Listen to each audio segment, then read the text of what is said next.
Hello बच्चों, मैं हूं प्रशांत माहेश्वरी और आप इस समय fun with physics YouTube channel देख रहे हैं। ये लास्ट वीडियो है इस पर्टिकुलर चैप्टर का, जिसके अंदर हम पढ़ेंगे magnetic effect of electric current, विद्युत धारा का चुंबकीय प्रभाव। न्यूमेरिकल्स हैं बच्चों। मैं उम्मीद करता हूं कि आपने अभी तक इस चैप्टर के सारे फार्मूलाज को रिवाइज कर लिया होगा। अगर आप फार्मूला रिवाइज कर चुके हैं बच्चों, तो जितने भी न्यूमेरिकल हैं वो आपको आसानी से समझ में आ भी जाएंगे।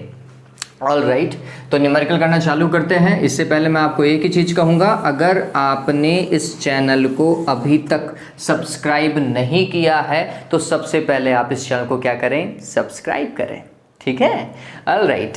तो वीडियो समझ में आने चाहिए, बस इतनी उम्मीद मैं करना चाहूँ। ऑल राइट, तो न्यूमेरिकल देखें, 9th क्वेश्चन तक मेरा विचार है मैंने आपको करवा दिया था। अब जो मेरे सामने है 10th क्वेश्चन, वो देखिए, आप सभी को दिखाई दे रहा होगा बोर्ड के उस तरफ 10th क्वेश्चन है बच्चों। ये कुछ ऐसा है कि दो मीटर लंबे समांतर तार परस्पर 0.2 मीटर की दूरी पर निर्वात में रखे गए हैं। देखो, समांतर तार हैं और 2 मीटर की दूरी पर, एक दूसरे से 0.2 मीटर की दूरी पर रखे गए हैं। तो अपन कह सकते हैं कि D का मान जो है वो 0.2 मीटर है ना।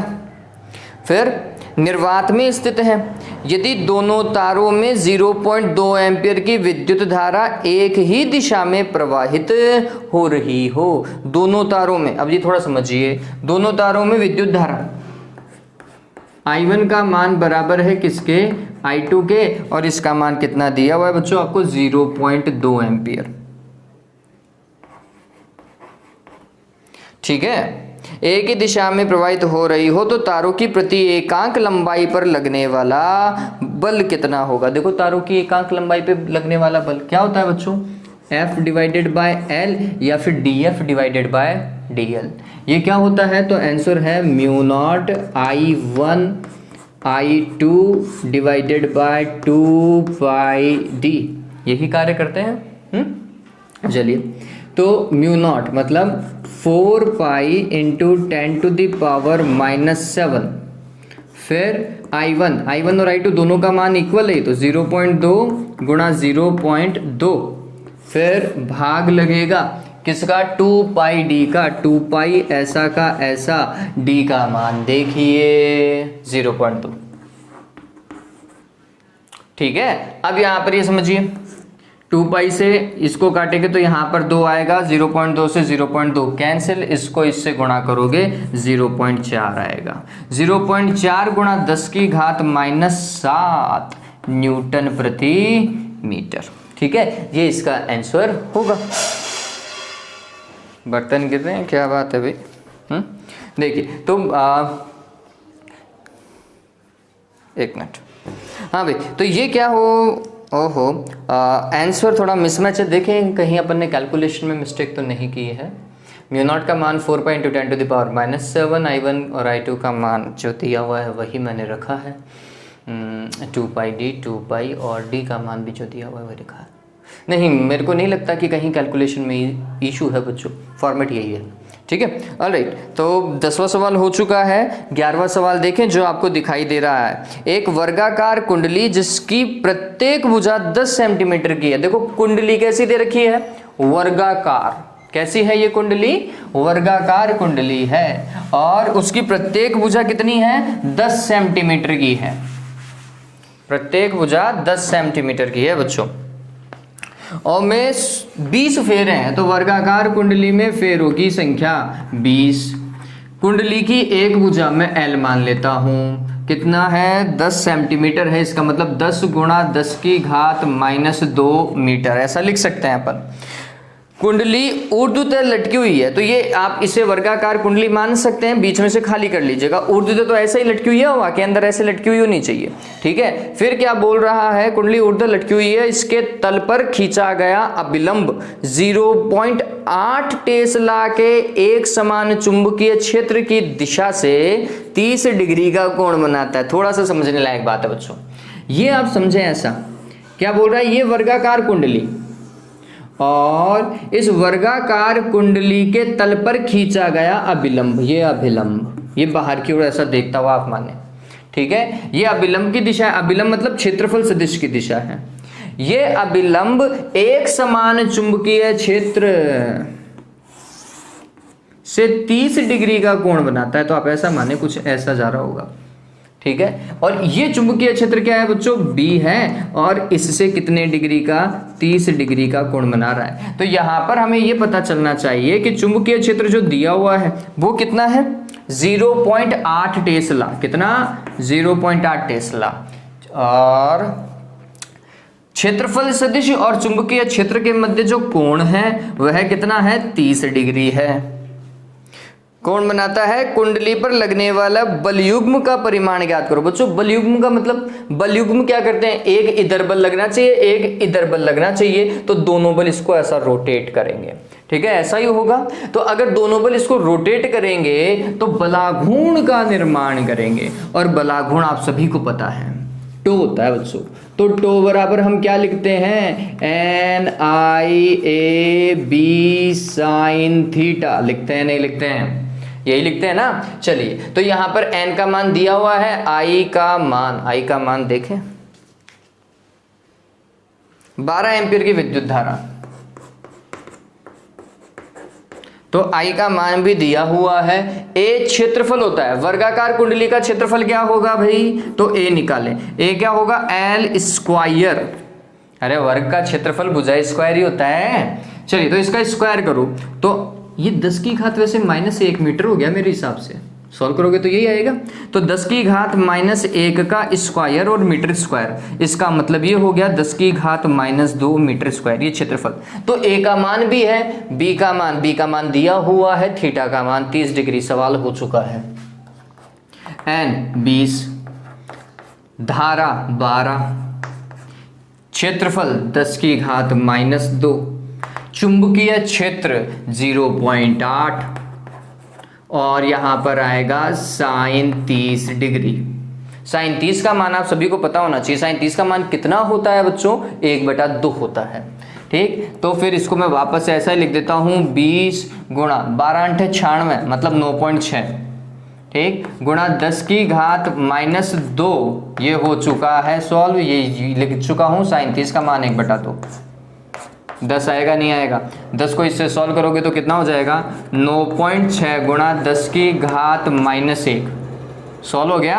इसका मतलब कितना हुआ, 0.96। बलाघूर्ण का मात्रक बताओ भाई, बलाघूर्ण का मात्रक क्या होता है बच्चों, फॉर्मेट ध्यान में रखना। बलाघूर्ण 11वीं में आपने पढ़ा है RF साइन थीटा, या R vector cross F vector, अगर वेक्टर में लिखते हो तो, है ना, ये बलाघूर्ण का फॉर्मूला होता है। ये तो दूरी मान लो विलंबवत दूरी होती है r, तो मीटर में बल का मात्रक आप सभी को पता है क्या होता है, न्यूटन। तुम MN मत लिखना, बताओ क्यों नहीं लिखना है, ये मात्रक नहीं है, क्योंकि अगर ये किसी कैसे बड़े मात्रक के साथ में अगर स्मॉल m स्मॉल k जुड़ जाता है तो फिर वो मिली किलो में कन्वर्ट हो जाता है। तो ये मीटर नहीं है, यहाँ पे ये मिली आ गया, तो ये मीटर कहाँ जाना चाहिए आगे। तो इसको लिखने का तरीका भी न्यूटन इंटू मीटर ही होना चाहिए, ये बात सदैव ध्यान में रखेंगे अपन, ठीक है, इस चीज को ध्यान में रखें, न्यूटन इंटू मीटर होगा। किसका मात्रक है, बलाघूर्ण का मात्रक है। चलिए, तो उम्मीद करता हूं ये आपको सवाल समझ में आ गया होगा। फॉर्मूला 2 हो सकते थे, एक तो होता है MB साइन थीटा, लेकिन M का कोई डायरेक्ट फॉर्मूला दिया हुआ नहीं था, इसलिए फिर हमने NIAB साइन थीटा का उपयोग किया है।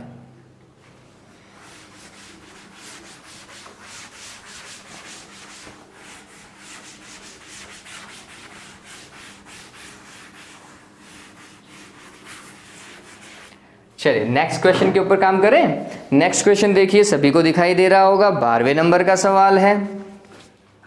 देखिए क्या बोल रहा है, समान वेग v से अल्फा कण तथा प्रोटॉन के पुंज किसी समरूप चुंबकीय क्षेत्र में लंबवत प्रवेश करते हैं। बच्चों अगर कोई धनावेशित कण या फिर कोई भी आवेशित कण किसी समरूप चुंबकीय क्षेत्र में लंबवत प्रवेश करता है, 90 डिग्री के कोण के साथ में प्रवेश करता है, तो फिर वो क्या करेगा, कौन से पथ में जाएगा, वृत्तीय पथ में। कौन से पथ में घूमेगा, वो वृत्तीय पथ में घूमेगा, ये बात ध्यान में रखें। यह कण वृत्ताकार पथ अनुरेखित करते हैं। सीधी सी बात है, अपन ने अभी पता भी है ये चीज। तो इन पथों की त्रिज्याओं का अनुपात क्या होगा? भाई वृत्तीय पथ की त्रिज्या क्या होती है चुंबकीय क्षेत्र में? सभी को पता होना चाहिए, 12वां सवाल ही है ये। देखिए, वृत्ताकार पथ की त्रिज्या जो हमें पता है वो होता है बच्चों mv डिवाइडेड बाय qb। और ये त्रिज्या हम अल्फा कण के लिए भी निकालेंगे, यही त्रिज्या हम प्रोटॉन के लिए भी निकालेंगे। तो थोड़ा हमें पता होना चाहिए क्या भाई, समझना इस चीज को। प्रोटॉन और अल्फा कण में थोड़ा बहुत रिलेशन चलता है क्या, कि अल्फा कण का जो द्रव्यमान है, अल्फा कण कौन से होते हैं बच्चों? हीलियम के नाभिक। हीलियम के नाभिक ही क्या होते हैं? अल्फा कण होते हैं। ये बात ध्यान में रखें। मैं अगर अल्फा कण लिखूं तो अल्फा कण क्या है बच्चों? हीलियम का नाभिक है। और अगर हीलियम का ये नाभिक है तो हम ये भी समझेंगे कि हीलियम के नाभिक में क्या होगा। तो हम बोलते हैं, कुछ ऐसा लिखा जाता है 2He4 ऐसा लिखते हैं। तो हीलियम के नाभिक में 2 प्रोटॉन है, 2 तो प्रोटॉन है, और 2 ही इसमें क्या है? न्यूट्रॉन है। कैसे पता चला मेरे को कि 2 प्रोटॉन और 2 न्यूट्रॉन है? तो ये जो परमाणु क्रमांक है ना बच्चों, ये प्रोटॉनों की संख्या होती है या फिर इलेक्ट्रॉनों की संख्या होती है, और दोनों समान होते हैं किसी उदासीन परमाणु में। ठीक है, तो ये 2 प्रोटॉन हो गए उसके नाभिक के अंदर। फिर 2 न्यूट्रॉन कहां से आए? तो हम बोलते हैं ये परमाणु द्रव्यमान संख्या है। द्रव्यमान संख्या को A लिखते हैं, A का मान 4। फिर परमाणु क्रमांक को लिखते हैं Z, जो दे रखा है 2। और ये बात ध्यान में रखना, द्रव्यमान संख्या क्या होती है? प्रोटॉनों की संख्या प्लस न्यूट्रॉनों की संख्या होती है। प्रोटॉनों की संख्या मतलब परमाणु क्रमांक, और न्यूट्रॉनों की संख्या को हमने n से प्रदर्शित किया। तो ये हो गया 4, ये हो गया 2, तो n का मान भी कितना आएगा? 2 ही आएगा। सिंपल सा लॉजिक था। चलिए, ये शायद मैंने पहले चैप्टर में भी आपको बताया होगा बच्चों, और ये अपन एक बार वापस से डिस्कस भी करेंगे जब अपन मॉडर्न फिजिक्स को पढ़ेंगे।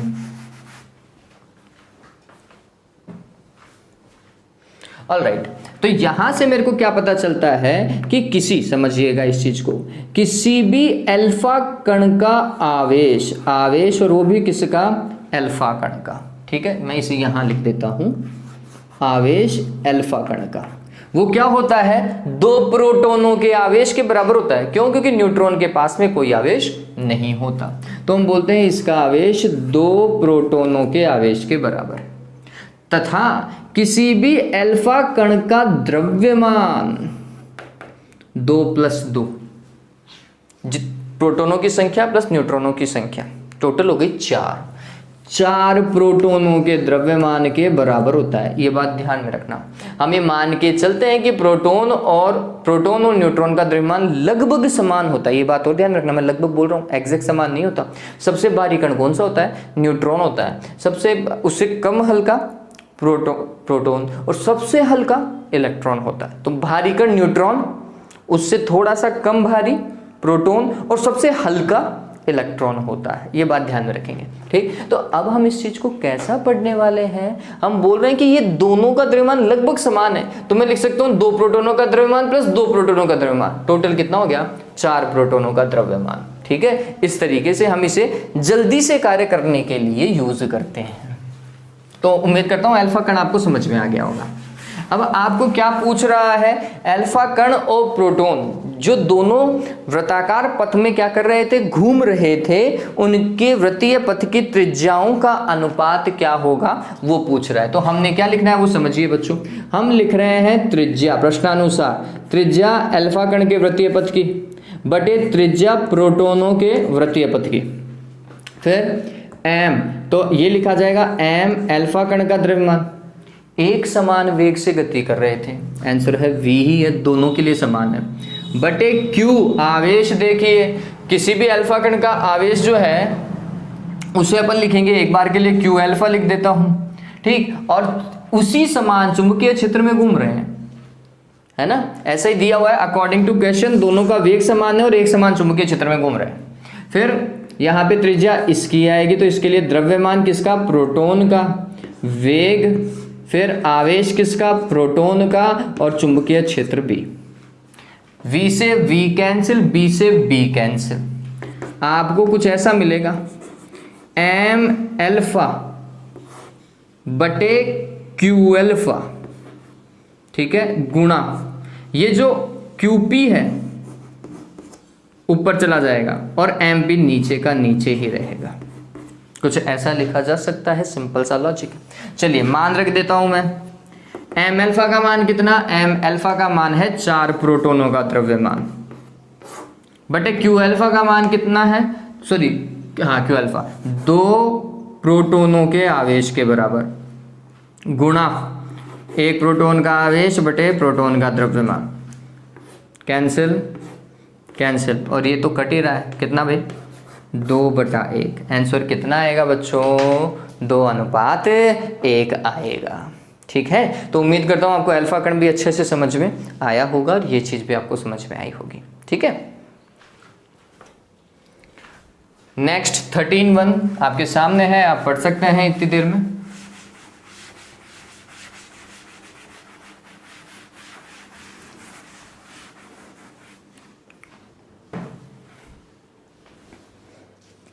देखिए क्या बोल रहा है, साइक्लोट्रॉन की डीज की त्रिज्या 0.2 मीटर है, सॉरी 0.5 मीटर है।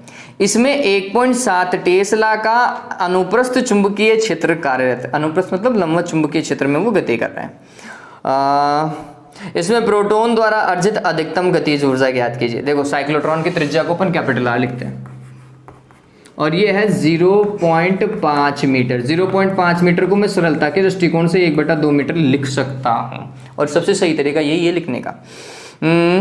फिर जिस चुंबकीय क्षेत्र में वो गति कर रहे हैं, B का मान 1.7 टेस्ला, बहुत ज़्यादा चुंबकीय क्षेत्र है बच्चों। 1 टेस्ला भी बहुत बड़ा, बहुत ज़्यादा परिमाण का चुंबकीय क्षेत्र होता है। इसमें प्रोटॉन द्वारा अर्जित अधिकतम गतिज ऊर्जा, देखो भाई प्रोटॉन की बात कर रहा है वो, तो आपको ये भी समझना है कि प्रोटॉन का आवेश भी यूज होएगा। प्रोटॉन का आवेश कितना होता है बच्चों, 1.6 गुणा 10⁻⁻19। ये किसका आवेश है, प्रोटॉन का आवेश है।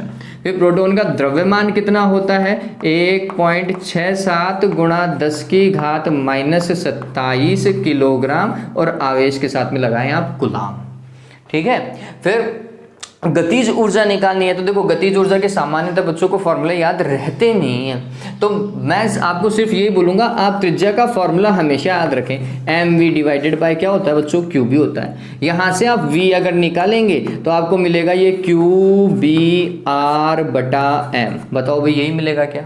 अब गतिज ऊर्जा का फॉर्मूला निकालने में कहीं कोई दिक्कत नहीं होगी। क्या होगा, 1/2 mv² होता है नहीं होता है। ठीक है, फिर गतिज ऊर्जा 1/2 m ऐसा का ऐसा, v का मान रखें, v का मान ये रहा, तो स्क्वायर कर दीजिए, तो क्या होगा Q² B² R² बटे क्या बच्चों, m²। m² से 1m क्या हो जाएगा, कैंसिल। मेरे हिसाब से आपको गतिज ऊर्जा का फाइनल फॉर्मेट पता चल गया होगा, 1/2 Q² B² R² बटा m। लेकिन r कौन सा, स्मॉल r नहीं, कैपिटल R। क्यों, क्योंकि अधिकतम गतिज ऊर्जा बोल रहा है। अधिकतम गतिज ऊर्जा के लिए वृत्तीय पथ की त्रिज्या के बराबर ही होनी चाहिए, है ना। डीज की त्रिज्या वृत्तीय पथ की त्रिज्या के बराबर होनी चाहिए। तो हमारा फाइनल फॉर्मूला जो आपको कॉपी में उतारना है वो क्या होगा, 1/2 Q² B² capital R² divided by m। ठीक है, अब इसके बाद में देखें 1/2 ऐसा का ऐसा बच्चों, फिर Q² आवेश 1.6 गुणा 1.6 लिख देता हूँ। फिर इसका स्क्वायर करोगे तो 19 दूना 38 होता है, तो 10⁻⁻38 हो गया। ठीक है, फिर B² देखें, चुंबकीय क्षेत्र 1.7 गुणा 1.7। फिर R² कितना है, 1/2, तो हम लिखेंगे 1/2 गुणा 1/2। डन हो गया।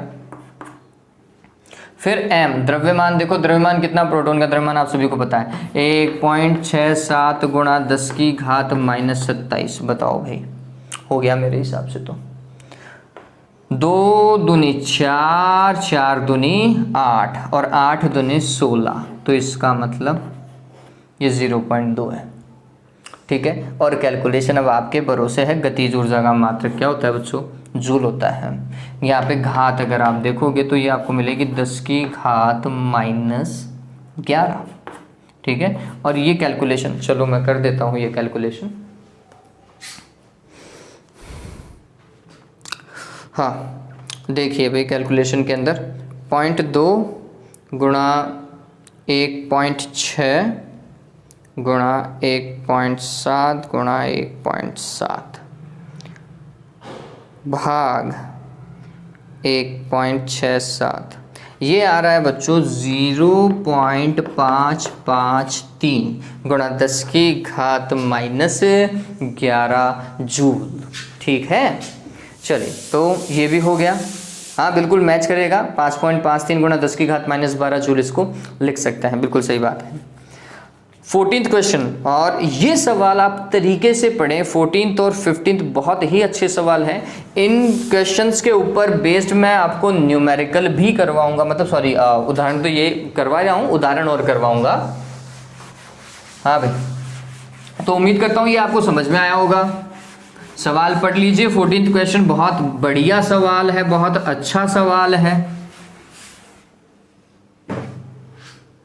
देखिए बोल रहा है कि 12 ओम प्रतिरोध की कुंडली किसी धारामापी के पूर्ण स्केल पर विक्षेप के लिए आवश्यक धारा 0.2 मिली एम्पियर है।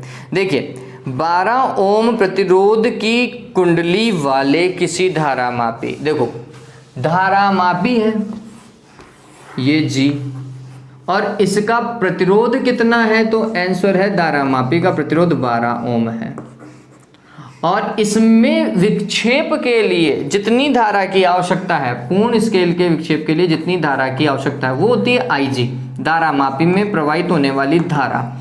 वो कितनी है बच्चों, बोल रहा है 0.02 एम्पियर, मिली एम्पियर। ठीक है, तो ये तो 2 मिली एम्पियर ही हो गया।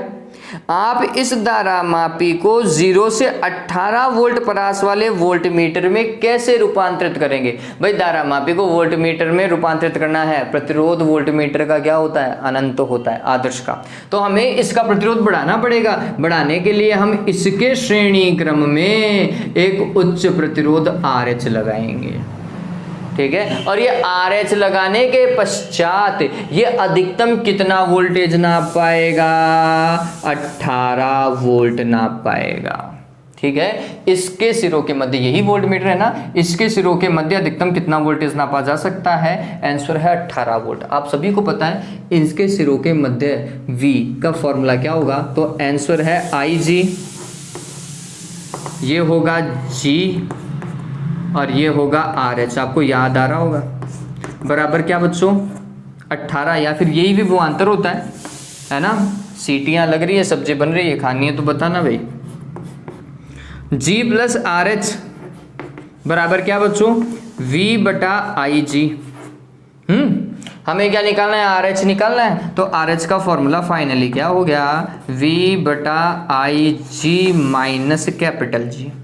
V बटा IG करो, V का मान कितना बच्चों 18, IG का मान 2 मिली एम्पियर, 2 गुणा 10 की घात -3 माइनस G का मान कितना 12। यही किसका मान है बच्चों, RH का, जो श्रेणी क्रम में आप प्रतिरोध लगा रहे हैं।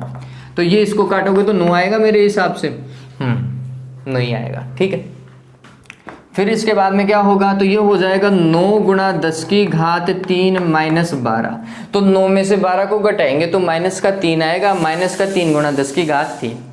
ऐसा नहीं करना है, ठीक है। क्या हो जाएगा, ये 9000 हो जाएगा। तो 9000 माइनस 12, 9000 में से 12 घटाओ, 8988 आ रहा है मेरे हिसाब से। इतना श्रेणी क्रम में आपको क्या लगाना पड़ेगा, उच्च प्रतिरोध लगाना पड़ेगा। ये बात ध्यान में रखिएगा। तो वो किस में कन्वर्ट हो जाएगा, वोल्टमीटर में कन्वर्ट हो जाएगा। तो आपका आंसर क्या होना चाहिए कि दी गई धारा मापी के श्रेणी क्रम में, समझिए लास्ट लाइन ये लिखनी पड़ेगी, दी गई धारा मापी के श्रेणी क्रम में 8988 ओम का उच्च प्रतिरोध संयोजित कर इसे किस में बदला जा सकता है, वांछित परास के वोल्टमीटर में बदला जा सकता है। वांछित परास कितनी थी, 0 से 18 वोल्ट थी। ठीक है, इस तरीके से आपको ये कार्य करना पड़ेगा। ओके चलिए, तो ये मेरे हिसाब से हो गया। नेक्स्ट क्वेश्चन ये कौन सा था, 14th किया है ना। अब 15th क्वेश्चन को पढ़ लीजिए, वो भी इसी पैटर्न के ऊपर है बच्चों।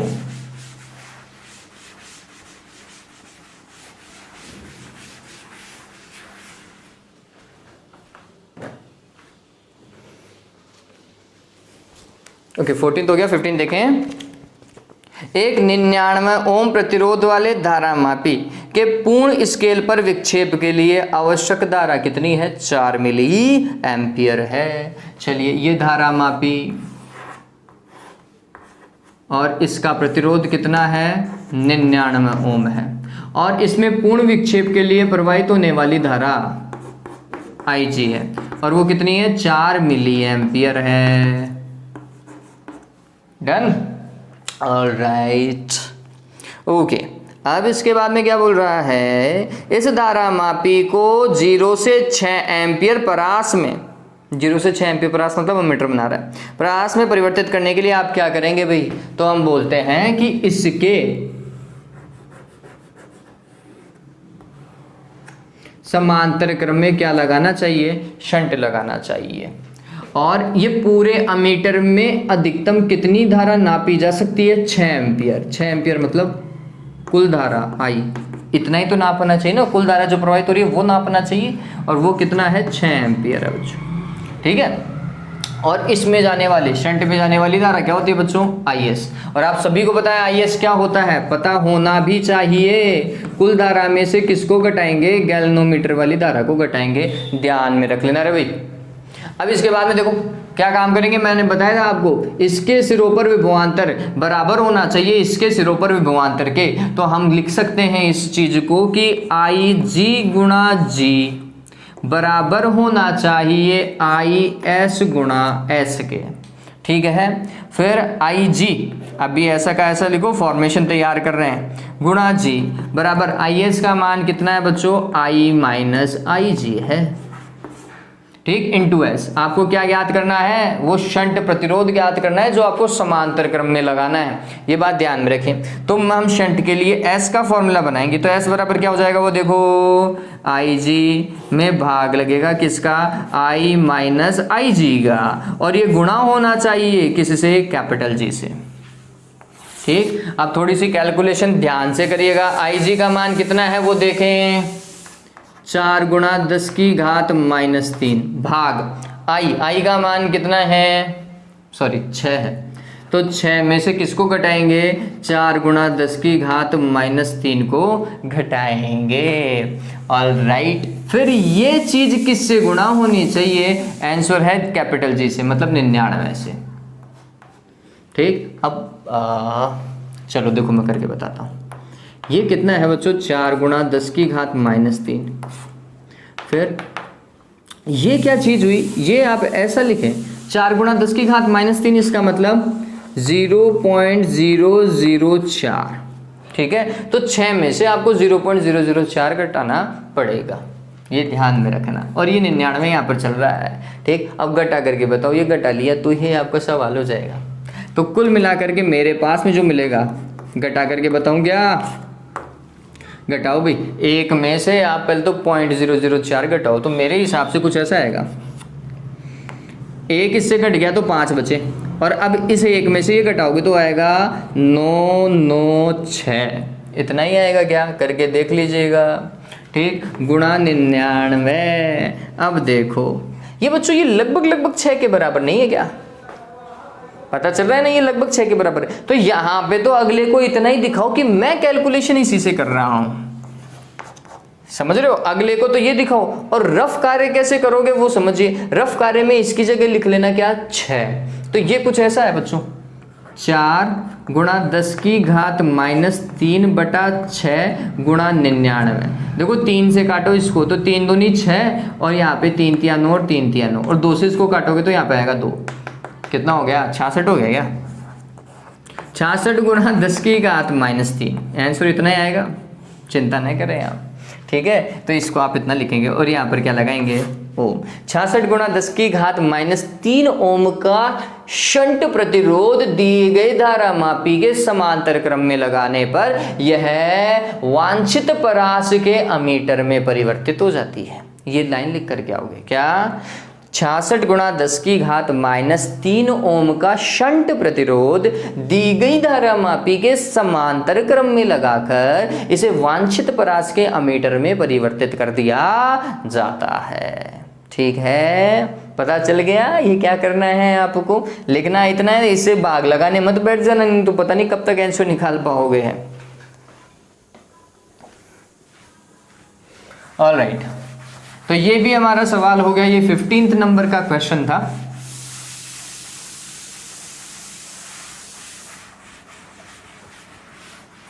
इतनी सीटियों के बाद में पता नहीं सब्जी का क्या हाल होगा। ऑलराइट, 16वां, आवाज आ रही है? मेरे को तो आ रही है बच्चों। ऑलराइट, देखो 16th क्वेश्चन। 1 मीटर लंबी एक परिनालिका, कितने मीटर लंबी है बच्चों? 1 मीटर लंबी एक परिनालिका है जिसकी त्रिज्या 1 सेंटीमीटर। त्रिज्या से कोई लेना देना वैसे भी नहीं होता। फिर इसमें 100 फेरे हैं। परिनालिका में फेरों की संख्या कैपिटल है, कितनी? 100 है। 16वें नंबर का सवाल कर रहे हैं, 16th है। फिर परिनालिका में प्रवाहित होने वाली धारा, सवाल आप पढ़ पा रहे होंगे, कितनी है? 5 एम्पियर है। फिर धारा प्रवाहित हो रही है, परिनालिका के अक्षीय चुंबकीय क्षेत्र का मान ज्ञात करो। परिनालिका की कुल लंबाई कैपिटल L 1 मीटर है। अक्षीय चुंबकीय क्षेत्र B बराबर μ0 स्मॉल n इंटू I। परिनालिका के लिए यही होता है कैपिटल N बटा L इंटू I। फिर μ0 का मान क्या होगा? 4 पाई इंटू 10⁻⁻7। n का मान देखिए 100 दिया हुआ है, लंबाई 1 दी हुई है, धारा 5 दी हुई है, काम हो गया। चलिए, हाँ भाई, तो इसको सॉल्व करेंगे। इसको सॉल्व करो बच्चों, कितना आएगा? 10 की घात -5 और ये 500 का 20 हो जाएगा क्या? तो 20 पाई गुणा 10 की घात -5 लिख सकता हूँ, या फिर मैं लिख सकता हूँ 2 पाई गुणा 10 की घात -4 टेस्ला। 2 पाई का मतलब कितना हो गया? 6.28 गुणा 10 की घात -4 टेस्ला। यही उसके अक्ष पर क्या है? चुंबकीय क्षेत्र है। ठीक है, अब देखो इसी में ही अगला सवाल जो दिया हुआ है 16 क्वेश्चन में, आगे देखो सवाल दिया हुआ है और अच्छा सवाल है ये। क्या? यदि एक इलेक्ट्रॉन इसके अक्ष के अनुदिश 10 की घात 4 मीटर पर सेकंड की चाल से गति कर रहा है तो इलेक्ट्रॉन कितना बल अनुभव करेगा? देखो अक्ष के अनुदिश, परिनालिका का अक्ष, ये मैं मानूं कि परिनालिका का चुंबकीय क्षेत्र ऐसा है ना, और ये फिर ऐसी परिनालिका मानो, ठीक, ऐसे जा रहा है ये। अब अगर इसको ऐसा अगर अपन समझते हैं बच्चों, तो अक्ष के अनुदिश एक इलेक्ट्रॉन चलना चाहिए, इलेक्ट्रॉन, और इसके अक्ष के अनुदिश ऐसा जाना चाहिए। बताओ भाई, ये तो चुंबकीय क्षेत्र की दिशा और यही वेग की दिशा, दोनों के मध्य कोण, वेग और चुंबकीय क्षेत्र की दिशा के मध्य कोण कितना है? 0 डिग्री है। बल, चुंबकीय क्षेत्र में लगने वाला बल, किसी आवेशित कण पे लगने वाला बल, QVB sin थीटा। थीटा का मान कितना डिग्री रखने वाले हैं? 0 डिग्री रखने वाले हैं। QVB sin 0, sin 0 का मान होता है 0। बताओ भाई, मैंने ये बताया था नहीं बताया था? अपन कंडीशन कर रहे थे और मैंने आपको बताया था, यदि कोई आवेशित कण किसी एक समान चुंबकीय क्षेत्र में चुंबकीय क्षेत्र की दिशा के अनुदिश या चुंबकीय क्षेत्र की दिशा के प्रति समांतर गति करता है तो उस पर लगने वाला चुंबकीय बल 0 होता है। ठीक है, तो ये ध्यान में रखें। 16 question, it is done now, I think so. घात देख लीजिएगा, मेरे हिसाब से मैंने कैलकुलेशन में कोई इशू किया नहीं है। यहाँ पर जो आंसर दिया हुआ है वो घात गलत है। हाँ, इसका मात्रक नहीं लगा है, 0 न्यूटन आएगा। ठीक है, ऑलराइट, तो ये सवाल भी हो गया। अब 17वां सवाल देखें।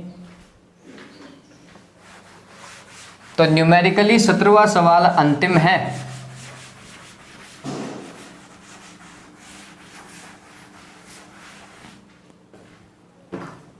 देखिए क्या बोल रहा है वो, किसी 0.5 मीटर लंबी परिनालिका की लंबाई कैपिटल एल होती है और वो 0.5 मीटर है। मैं आपको बता चुका हूँ 0.5 को 1/2 मीटर लिखोगे, ये आपके लिए सुविधाजनक होगा। मीटर के परिनालिका में 2 परतों में तांबे के विद्युत तार लपेटे गए हैं। 2 परतों में, 2 परतों का मतलब क्या हुआ समझिएगा, जैसे आपकी कॉपी में पन्ने होते हैं 1 और ये 2, है ना, ऐसे पन्ने बहुत सारे हैं। तो अपन बोलेंगे कि एक पन्ने में अगर 10 लाइन है तो 2 पन्नों में टोटल लाइन कितनी हो जाएगी, 20 लाइनें हो जाएंगी। ऐसे ही अगर एक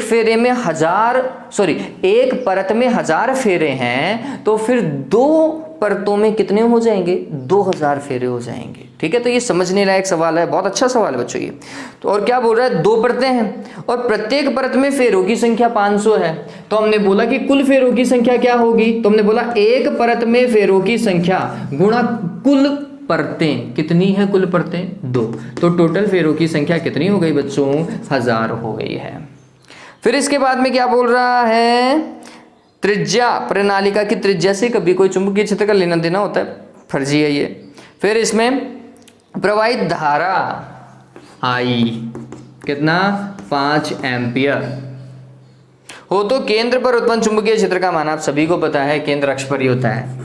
B बराबर μ0 स्मॉल n इंटू आई, फिर μ0 capital N divided by L into I बराबर 4 pi into 10 to the power -7। n का मान कितना, 1000। फिर L का मान 1/2, 2 कहाँ जाएगा ऊपर, धारा I का मान 5 दूनी 10 इससे गुणा होगा, 10 की घात 4 बनेगा। 10 की घात 4 को अगर आप सॉल्व करोगे तो ये हो जाएगा 10 की घात -3। ठीक, 4 पाई 12.56 होता है बच्चों टेस्ला चुंबकीय क्षेत्र। पता चल गया केंद्र पर या अक्ष पर चुंबकीय क्षेत्र कितना होगा। अगर ये केंद्र पर चुंबकीय क्षेत्र है तो किनारों पर चुंबकीय क्षेत्र कितना होगा, किसी परिनालिका के किनारों पर चुंबकीय क्षेत्र इसका आधा होता है। ये बात ध्यान रखना, मैं सवाल को ऐड कर दूं तो आप बोलोगे किनारों पर, है ना, परिनालिका के किनारों पर चुंबकीय क्षेत्र कितना होगा, इसका आधा होगा। आधा निकाल लीजिएगा, 6.28 होगा। 6.28 गुणा 10 की घात -3 टेस्ला। ध्यान में रखिएगा सवाल को, ठीक है। चलिए, उम्मीद करता हूँ ये सवाल आपको पूरे अच्छे से समझ में आए होंगे बच्चों। अब इसके बाद में जो मैं आपको बोल रहा था कि मैं आपको धारामापी वाले और सवाल करवाऊंगा जो उदाहरण में है, और एक क्वेश्चन तो कॉम्पिटिटिव एग्जाम में भी पूछा जा चुका है। तो वो सवाल मेरे को बहुत अच्छा लगा, पैटर्न वाकई में बहुत अच्छा है। हाँ, देखिए ये आप 7.15 आपको उदाहरण दिखाई दे रहा होगा बोर्ड पर सामने।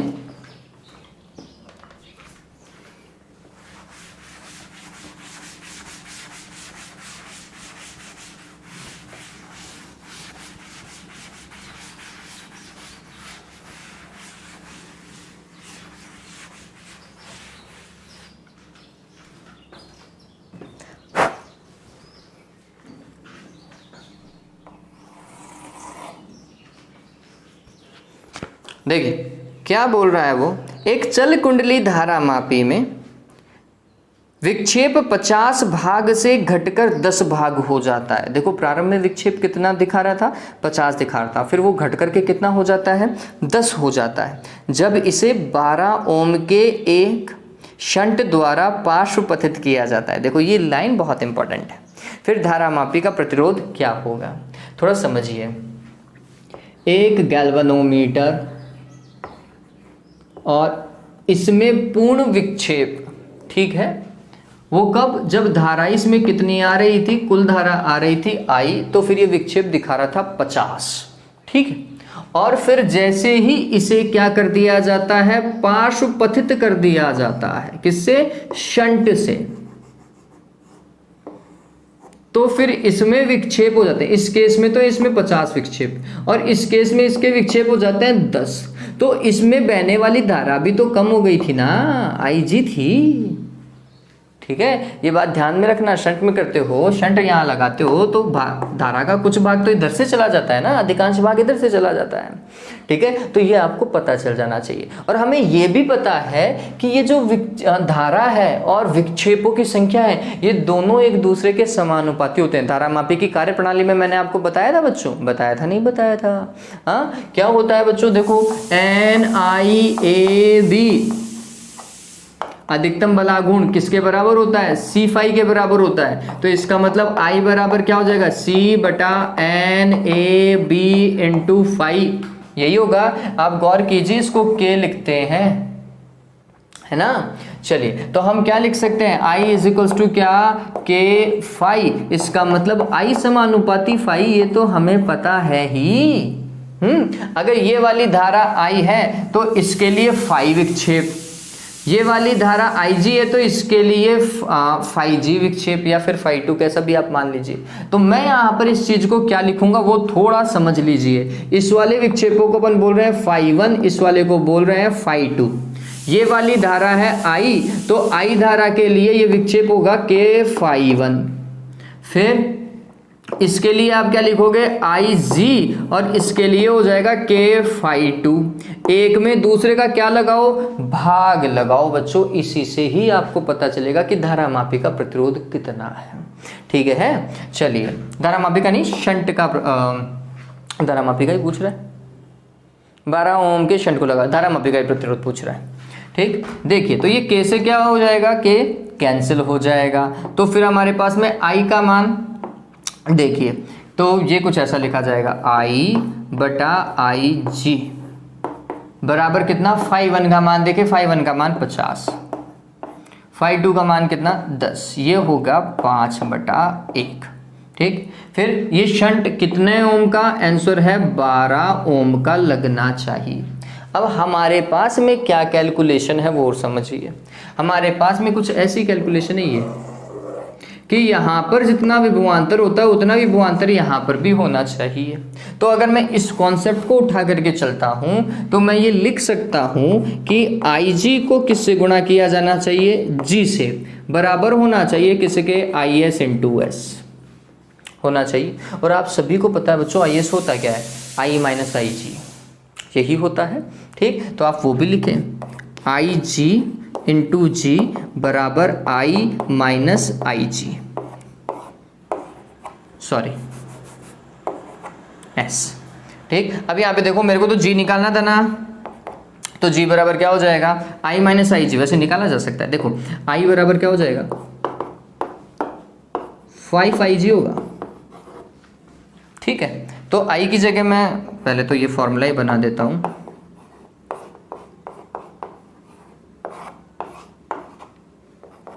I की जगह मैंने लिखा 5Ig माइनस Ig बटे Ig, है ना, इंटू S का मान कितना है? 12। चलो, 5Ig में से Ig घटाओगे तो 4Ig, और 4Ig में Ig का भाग लगाओगे तो Ig से Ig कैंसिल, बच गया क्या? 4 को किससे गुणा करेंगे? 12 से। 12 कितना होता है? 48 ओम। उस धारामापी का क्या? प्रतिरोध। सवाल ध्यान में रखिएगा, ये concept I is equals to K/, है ना। बहुत बढ़िया सवाल है बच्चों ये।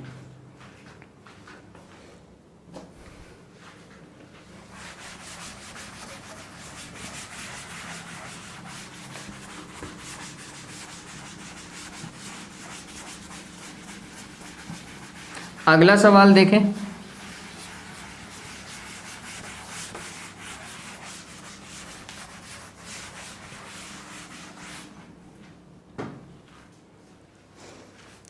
सात 7.16, ये सवाल वैसे मैं करवा चुका हूँ, लेकिन तो भी देखें। एक धारामापी के पूर्ण स्केल पर विक्षेप के लिए 5 मिली एम्पियर की धारा की आवश्यकता होती है। बच्चों देखो, धारामापी में पूर्ण विक्षेप के लिए जो धारा होती है वो Ig होती है हमेशा, और वो कितनी है? 5 मिली एम्पियर, 10⁻³ एम्पियर, ठीक है। फिर धारामापी का प्रतिरोध दिया हुआ, इसका प्रतिरोध मतलब धारामापी का प्रतिरोध कितना है? 99 ओम है। फिर क्या बोल रहा है, 5 एम्पियर पर आवर्स के अमीटर में कन्वर्ट करना है बच्चों। अमीटर वाला कॉन्सेप्ट अभी थोड़ी देर पहले मैंने आपको बताया था। कुल धारा 5 एम्पियर, ठीक। क्या लिखोगे, आई जी इंटू क्या बच्चों, अमीटर के लिए जी, ये होना चाहिए आई एस इंटू क्या, एस, इसके बराबर होना चाहिए। फिर आई एस का मैंने आपको हमेशा से मान बोला है, आई जी इंटू जी बराबर क्या होगा, आई माइनस आई जी इंटू क्या, एस। आई एस का मान यही तो लिखते हैं। आपको क्या ज्ञात करना है, 5 एम्पियर के अमीटर में परिवर्तित करने के लिए क्या करना पड़ेगा, जो आपको समांतर क्रम में शंट बताना है उस शंट का मान बताना है ना। तो एस बराबर क्या हो जाएगा, ये किया था सवाल अभी अपन ने, ऐसा लिखूंगा नहीं लिखूंगा। फिर आई जी का मान देखो, आई जी का मान कितना दिया हुआ है, 5 गुणा 10 की घात -3 बटे आई का मान कितना, 5 माइनस क्या भाई, आई जी का मान 5 गुणा 10 की घात -3, फिर गुणा कैपिटल जी का मान कितना है, 99, ये एस का मान हुआ, ठीक। अब ये क्या होगा, तो ये 5, ये तो ऐसा का ऐसा, 5 में से ये घटाना पड़ेगा, इसका मतलब ये कुछ ऐसा बोल रहा है बच्चों, 5 में से आपको घटाना पड़ेगा बच्चों 0.005, ये घटाओ तो कितना आएगा, 4.995, ये लगभग 5 के बराबर ही है क्या, है नहीं है। अगर ये लगभग 5 के बराबर है तो मैं इसको अभी तो लिखूंगा ऐसा ही, 5 गुणा 10 की घात -3 बटे 4.995, हाथी के दांत दिखाने के और खाने के और, ठीक है। इसको काटेंगे, 5 से 5 कितनी बार जाता है, 1 बार जाता है, और 1 को किससे गुणा करेंगे, 99 से, तो वापस कितना आएगा, 99 आएगा। तो ये मान आप कैसे लिख सकते हैं, लगभग लगा करके लिख सकते हैं, क्योंकि अपन ने पूरा तो भाग दिया ही था। तो ये आएगा लगभग 99 गुणा 10 की घात -3, लगभग, ठीक। और ये आप अगर लिखो तो आप इसको ऐसा लिख दो 0.099, ठीक है। इस तरीके से आप इस सवाल को कंप्लीट कर सकते हैं, है ना। हाथी के दांत दिखाने के और खाने के और, वो वाला सीन है भाई यहाँ पर। ऑल राइट, हाँ भाई, 0.099 को और क्या लिख सकते हैं, 0.1 ओम लिख सकते हैं, नहीं लिख सकते हैं, कर सकते हैं, है ना। ये घात मतलब राउंड ऑफ करोगे तो उतना आ सकता है जैसा दिया हुआ है। फिर अगला देखो, वोल्ट मीटर वाला है, वो बोल रहा है 5 वोल्ट परास के वोल्ट मीटर में रूपांतरित करने के लिए आवश्यक प्रतिरोध। हाँ भाई, वोल्ट मीटर में क्या बताया था मैंने, V का मान दिया हुआ है आपको कितना, 5 वोल्ट। आपको क्या बताया था, V बराबर क्या लिखते हो आप, IG इंटू जी प्लस RH। वोल्ट मीटर वाला डायग्राम याद आ रहा है, नहीं आ रहा है, तो फिर हमें क्या निकालना है बच्चों, RH निकालना है। तो क्या करोगे भाई, पहले तो भाग लगाओ, तो V माइनस IG बराबर क्या बच्चों, G प्लस RH, यही करेंगे। तो RH का मान क्या हो जाएगा, आंसर है V बटा IG माइनस G।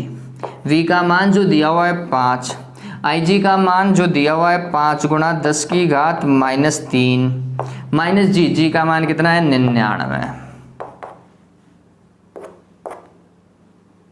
1000 हो गया क्या, और 1000 में से क्या करना है आपको, 99 घटाना है, आंसर लगा दीजिएगा ओम में, है ना। तो इस तरीके से आप ये कार्य कर सकते हैं। आंसर वैसे कितना आएगा बच्चों, देख लो, 1000 में से 99 घटाओगे तो 901। ऑलराइट, तो ये इजी था। डायग्राम बना लीजिएगा, डायग्राम से और भी समझ में आ जाएगा, ये बात ध्यान में रख लीजिएगा, क्योंकि डायग्राम बनाते हो तो आपको थोड़ा कॉन्फिडेंस आ जाता है कि हाँ जो मैं कर रहा हूँ वो क्या है, बिल्कुल सही है ना। तो उम्मीद करता हूँ आज का लेक्चर आपको बहुत अच्छे से समझ में आया होगा। ये सारे न्यूमेरिकल जो अपन ने किए हैं बच्चों, इनमें से बहुत सारे न्यूमेरिकल कॉम्पिटिटिव एग्जाम में आ चुके हैं और मोस्टली स्टेट बोर्ड्स की या CBSE की एग्जाम में आ चुके हैं। तो बहुत इंपॉर्टेंट न्यूमेरिकल आज अपन ने डिस्कस किए हैं। तो आज के लिए इतना ही था बच्चों। जिन्होंने अभी तक इस चैनल को लाइक नहीं किया है, शेयर नहीं किया है, सब्सक्राइब नहीं किया है, ये सारे काम करो बच्चों, क्योंकि आपका और मेरा दोनों का सपोर्ट एक साथ चलेगा तो ये चैनल भी ग्रो करेगा और आपका माइंड भी ग्रो करेगा। Have a good day, take care.